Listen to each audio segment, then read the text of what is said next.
député. La parole est à Madame Frédérique Massat pour 2 minutes. Merci Madame la Présidente.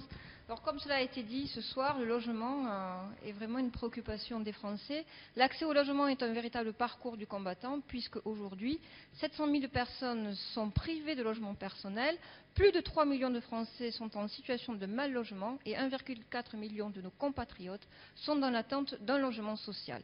Et face à ce constat, votre solution miracle serait dans l'urgence et à la veille de la fin de cette session parlementaire d'augmenter les droits à construire de 30%. Et tout cela sans aucune concertation, sans aucune étude d'impact sérieuse et au mépris du travail des élus menés dans chaque territoire. Tous ceux qui se sont investis dans l'élaboration d'un POS ou d'un PLU savent bien que les politiques d'aménagement sont le fruit d'un travail minutieux, sur mesure, respectant les spécificités de chaque territoire. Ces considérations ont complètement été balayées par ce texte qui instaure une règle uniforme sur l'ensemble du territoire français et qui, bien sûr, comme cela a été dit, va avoir comme unique conséquence la flambée du foncier. Votre loi ne résout rien.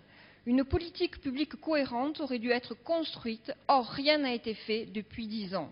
Ce texte a pour unique finalité de mettre en œuvre une annonce de campagne du candidat sortant en catastrophe à la fin d'un quinquennat, au mépris du travail des élus et de l'autonomie des collectivités territoriales, qu'elles soient communes ou intercommunalités.